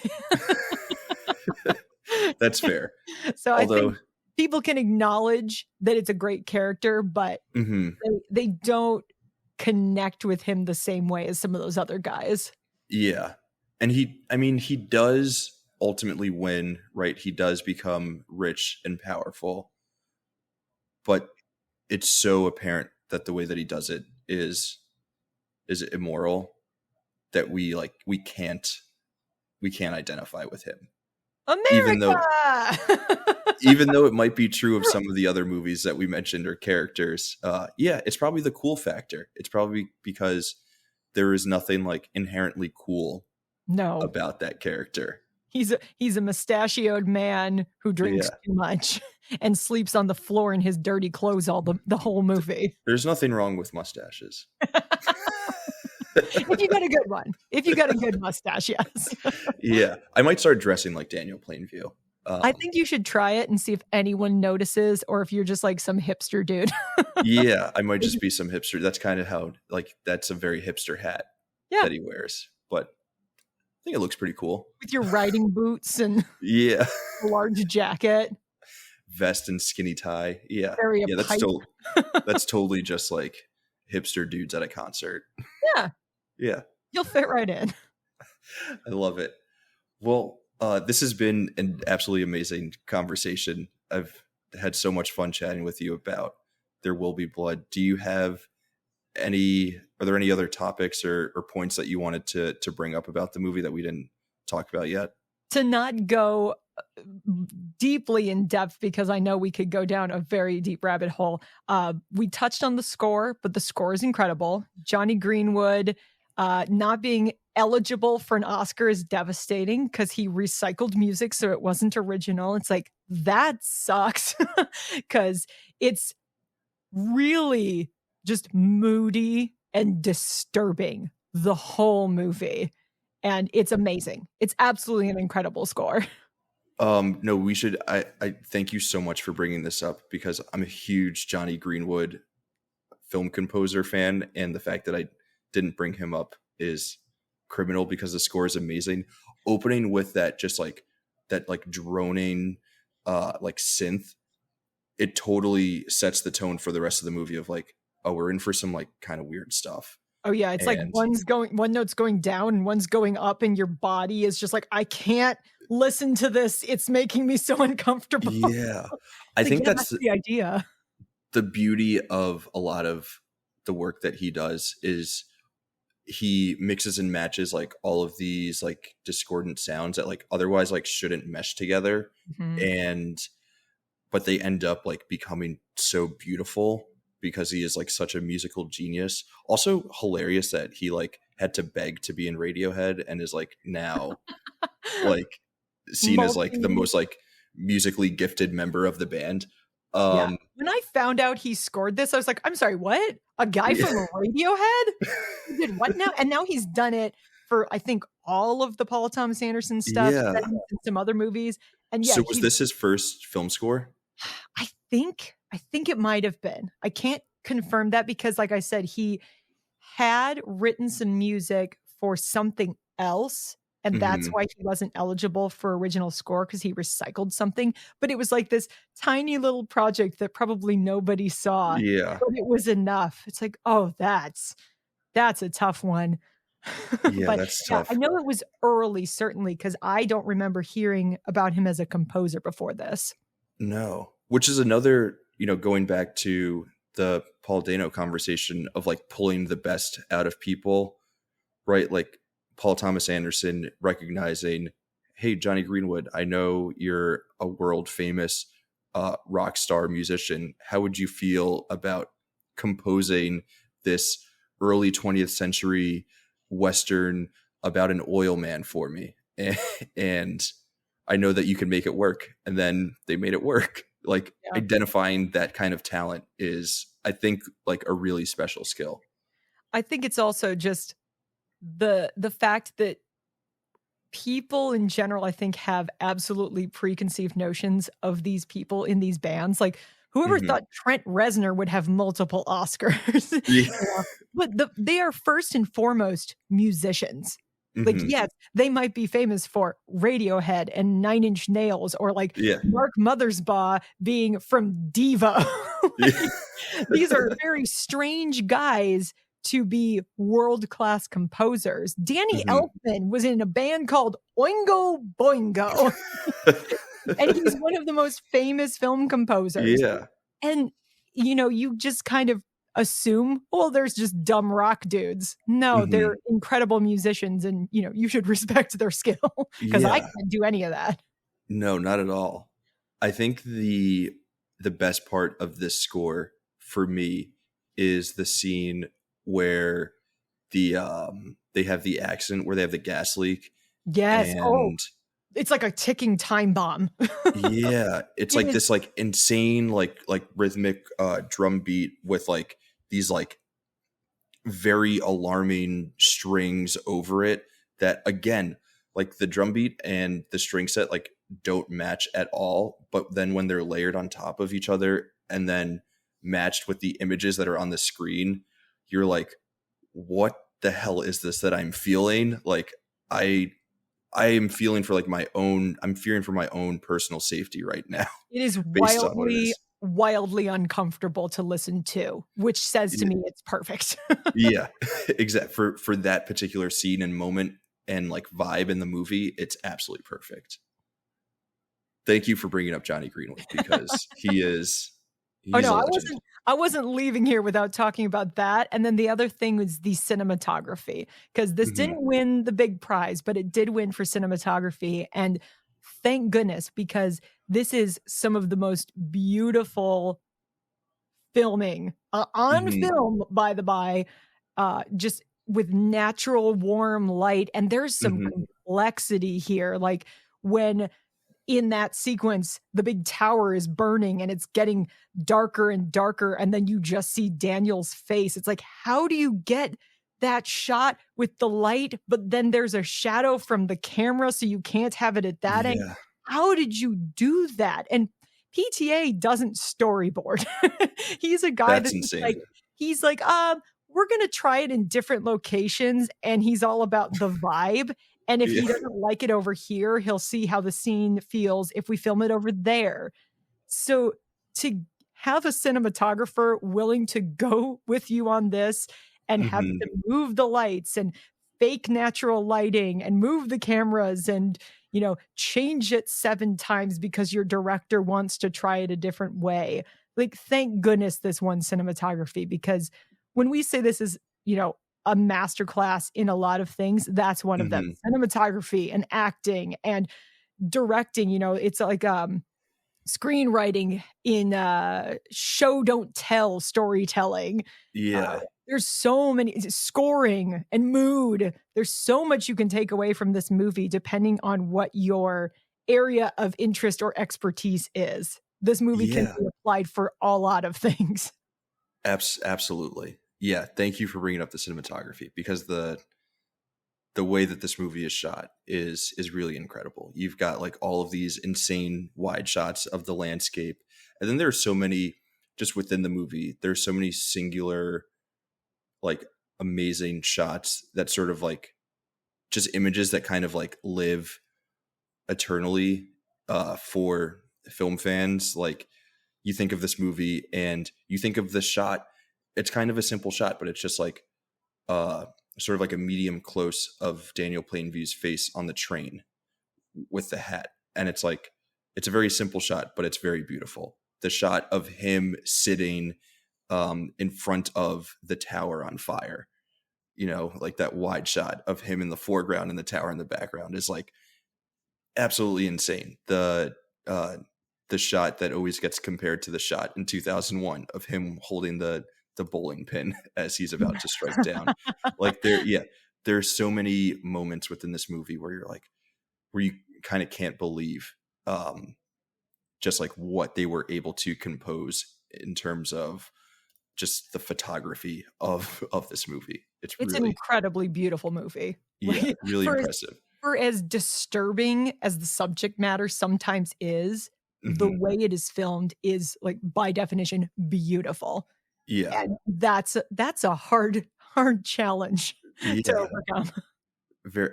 I think it's also not showy in No. in the way that it's shot or the way that it's edited, or even like acted, even though there is some screaming and stuff. Like, I think that's one of the most impressive parts of this movie to me is that everything is so well constructed.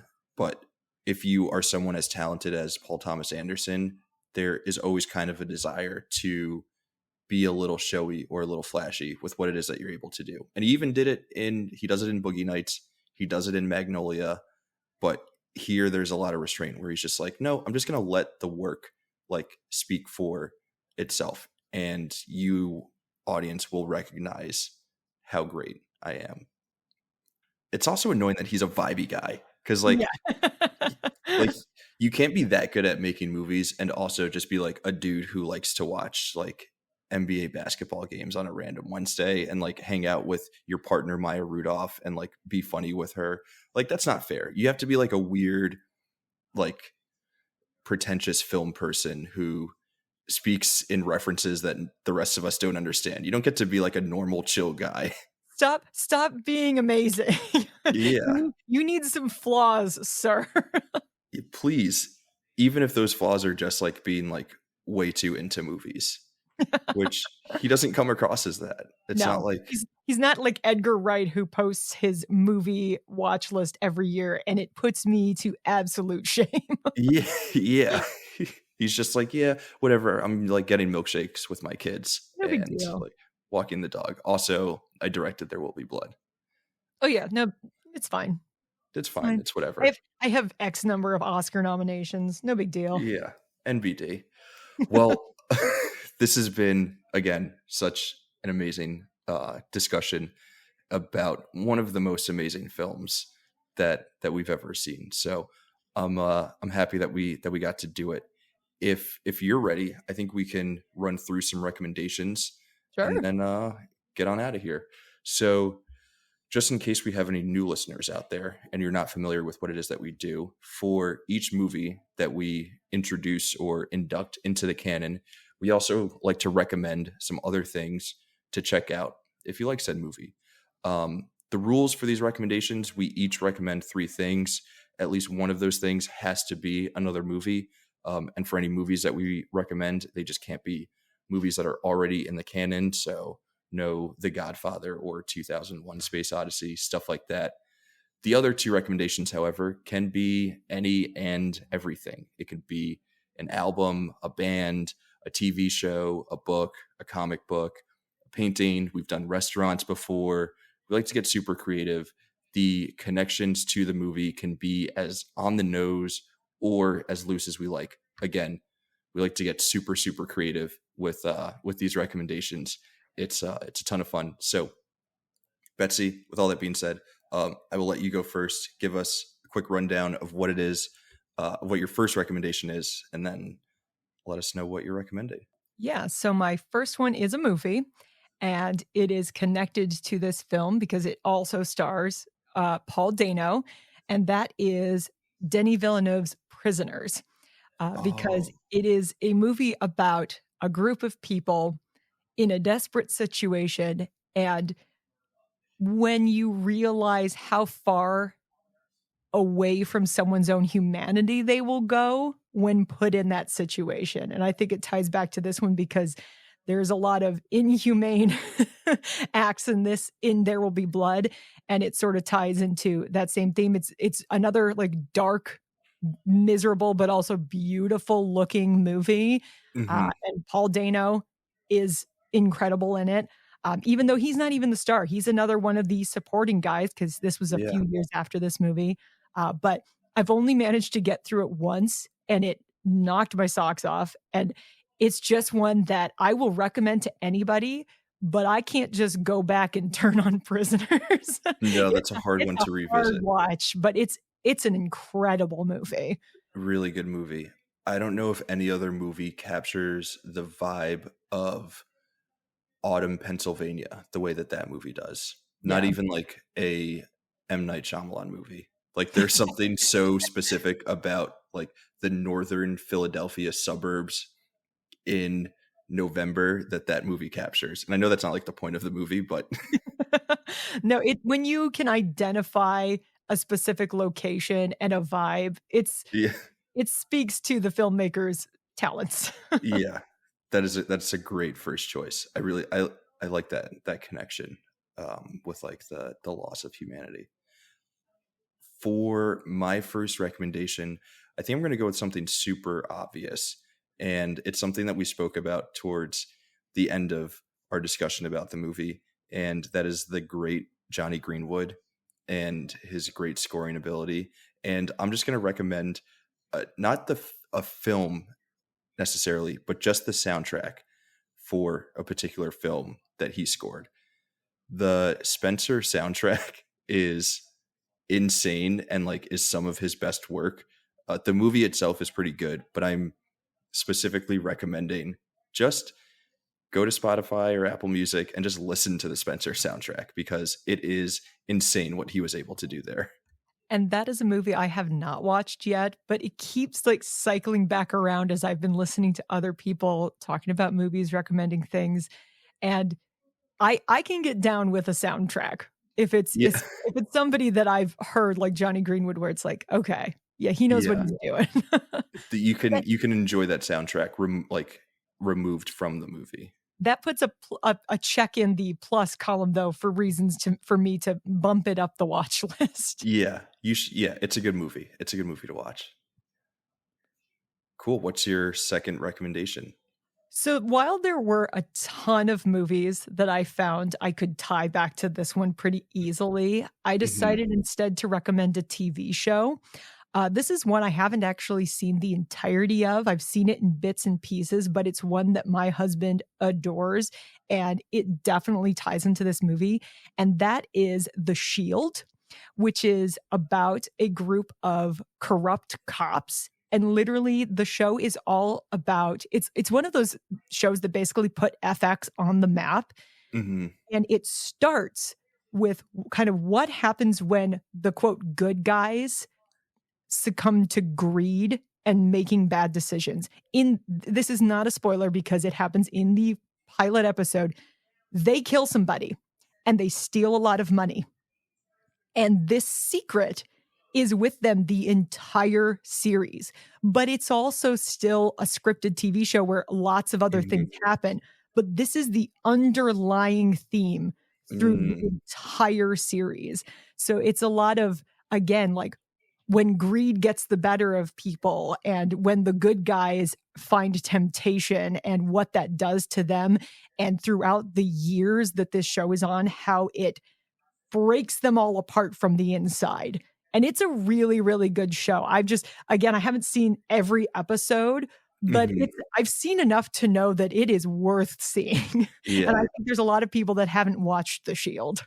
No, I have not. I feel like that's one of those shows that gets lost in the shuffle of the prestige TV Yeah. discussion, And it but, was like, just should be up there. it was at the front of the wave. That was the Mhm. reason. Like, it was over here on FX, this little show that could. Like, literally, Mhm. Glenn Close is on The Shield.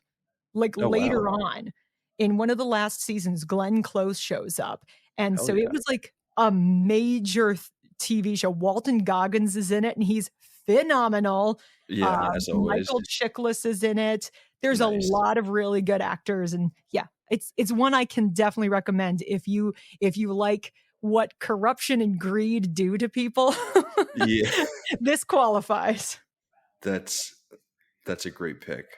I think I'm going to stay within the world of corruption and greed and the awful things that it does to us. And this movie that I'm going to recommend is a very obvious choice because it is about those things. And it is also about how oil specifically brings out the worst kind of greed and corruption within us. A very recent movie, a movie that everyone needs to see, a movie that I think will one day end up in the canon once we get around to voting on 2023 movies. I'm recommending Killers of the Flower Moon That was because on my short list. it's like one of the most spectacular pieces of filmmaking I've seen in quite some time. And I think it does get, I don't think it gets the love that it deserves. Like, obviously, Barbenheimer stole the show last year, but for me, Killers of the Flower Moon, like, was hands down the best movie of last year. Listen, Martin Scorsese is often the bridesmaid and rarely the bride, but he's He always beautiful. always He's beautiful. got so many great movies, and he's Yeah. always just also there. And Killers of the Flower Moon, we were talking about it come Oscar time, and we pointed out, is he gonna go 0 4, however many nominations he had? Because he Mhm. often does. He wins nothing. His movies win Yeah. nothing, but they're nominated for, like, 10 plus. Yeah. And then Lily Gladstone didn't win, which was kind of the one thing people thought it could win, and it Yeah. won yeah, nothing. That movie won nothing, and it's a phenomenal movie. Yeah. I totally get why other movies won over that, but for me, everything about that movie was way more impressive than like anything that Oppenheimer did. And that's the thing with Marty, right? Going back to Raging Bull, Yeah. uh, that got shut out, and but now like we look back on that being the definitive movie of that year. 10 years Yes. later, Goodfellas, uh, maybe doesn't get shut out. Maybe Pesci wins like Best Supporting Actor, but otherwise, like we look back and we're like, yeah, Goodfellas was the movie of 1990. We might get there with The Irishman. We'll probably get there with Killers of the Flower Moon too. Of like, yeah, that was the movie of that year, even Well, though it and got shut out. even There Will Be Blood, the other movie that it was up against was No Country for Old Men. And that one ultimately won the prize. But I'm going to tell you, I've seen that movie once. I've seen There Will Be Blood like 5 Yeah, times. So, people do love No Country for Old Men. I don't think that it is nearly on the level that this is. No and I Country for Old I Men is loved it, and I love the yeah, Coen brothers, but it's for a me, really, yeah. really, really good movie. It's in the canon. We have an episode about it, but this movie is on another level, and that's fine. It's hard to know within 6 months of a movie coming out, like what its like true impact will be going forward, and like how people will connect to it years later. Like I think 5 years from now, we'll be looking back on Killers of the Flower Moon like, oh yeah, that was something. That was something else. Like that was wild. And a few of those other ones we'll forget about. Like, "Oh, it's a Yeah. good movie, but I haven't really thought about it in 8 Yeah. years." We won't be thinking about Poor Things in 3 years. Probably not. Not all of us anyway. I Yeah. might Well, be because I really it, liked it, but it's a good movie, but I don't think like the culture at large no. No, no, will they'll be move thinking on. about it still. Yeah. Awesome. What's your final recommendation for us? All right, here's my weird pick. So this is my literal and abstract choice. I don't know if you know this, but today we are recording on National Ice Cream Day. Nice. So I do love a sweet treat. And we don't have a lot of local places, but we do have a Cold Stone Creamery. So my third recommendation is the cake batter shake from Cold Stone Creamery. Because I wasn't going to get out of this episode with talking about literal milkshakes. It is That delicious and a problem for me. that is so amazing. That's a perfect pick. That's truly a perfect pick. Also, considering the day that we're recording. I had to. It was like the skies opened up, the sun was Yeah. shining. It Oh it was my meant to God. be. It was meant to I be. drink a milkshake. The I only thing that drink would have a been better milkshake. is if I had coordinated with my husband to, like, go out and get one and just, like, Mhm. clandestinely hand it to me while we were recording. This isn't. We're not recording video, but that would have been a great video gag if we were doing that. That's amazing. I don't know how I'm gonna follow that up because that truly is the perfect pick. I'm just gonna go with something kind of boring for my last recommendation. This is unfortunately the second of two Paul Thomas Anderson movies that are in the canon. So we've already done an episode on Boogie Nights. We are now talking There Will Be Blood, and there aren't any other Paul Thomas Anderson movies in the canon for us to be talking about, which makes me pretty sad. So I'm going to recommend another one of his movies that I find to be absolutely amazing. I know it's one that you mentioned that you're not the biggest fan of, but I mentioned it earlier. I think The Master is great. It is beautiful and weird and kind of similar to this in that it's just about like two weird dudes struggling for control over one another and kind of funny in very weird, odd ways within this like otherwise dramatic film. And again, Paul Thomas Anderson's commentary on something else. Yeah, another commentary on something deeply American and sort of the struggle between a lot of competing American identities, and also scored by Johnny Greenwood. So Yeah. He there's that. likes he has a type. Yeah. Amazing. Betsy, thank you so much for joining. This has been an absolute blast. Before we say final goodbyes and plug your show one last time, run us through your 3 recommendations for There Will Be Blood. Yes, so those recommendations again were Prisoners by Denis Villeneuve, The Shield from FX, and The Cake Batter and Shake from Cold Stone Creamery. So Obviously. good. Obviously amazing. I've got the Spencer soundtrack, of course. I've got Killers of the Flower Moon and another great Paul Thomas Anderson movie, the master. Screenagers, thank you so much for sticking it out with us for this one. This has been an absolute blast. Like we said on the front end, you should definitely check out Never Seen It with Betsy and Trent. It's a really, really fun show, a really good listen. Another just amazing movie podcast to work into your rotation. So I highly recommend checking them out. Betsy, where can people find you on the internet if they want to talk movies with you? Are you on Letterboxd? Are you on? We Where are need you? to get on Letterboxd, but unfortunately, we are not yet. One day we're gonna get our stuff in line, and we'll do it. But thus far, no. If you want to find us, I'm on Twitter, X, whatever it's called these days, Gorham_Betsy. You can find the podcast Never Seen It _pod. We're also on Instagram, Never Seen It Pod 1. But if you go to either of those, it kind of links to everything else. And the podcast can be found wherever you listen to podcasts. Amazing. I love it. Go check them out. Give a follow on the Twitters and the Instagrams and whatnot. And maybe Letterboxd someday soon. Someday. It's coming. If you keep hounding me about it, maybe I'll get around to doing it. Yeah, by the end of the year, we'll set that goal. Which year? We'll see. Yeah. The end of a year. Yeah.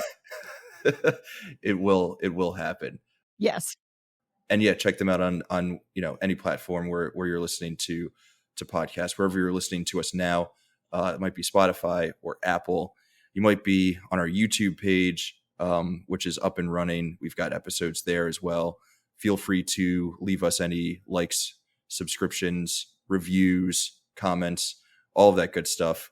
As always, we really appreciate it and love, keeping the conversation going, talking to all of you guys about these various movies. Obviously, you can check us out on the website, screenagewasteland.com. We've got great articles coming out there, a ton of great write-ups. I think we recently wrapped up a top 100 movies of the 2000s list where you will be able to find There Will Be Blood. I won't tell you where, but it is on the list. And it's in the top 100. It is in the top 100. And you should know that the little blurb about it was written by yours truly. So that's a fun thing to be on the lookout for. But in terms of the show, we'll be back here next week. We've got another great episode. We're going to be talking Portrait of a Lady on Fire. Very excited for that one. It's a new movie to me. I had previously never seen it. So I'm excited to talk about that. Make sure that you go watch it if you haven't already seen it. And then tune in next Wednesday for that episode. It should be a great one. I hope to see you there. And as always, in the meantime, I will see you in the wasteland.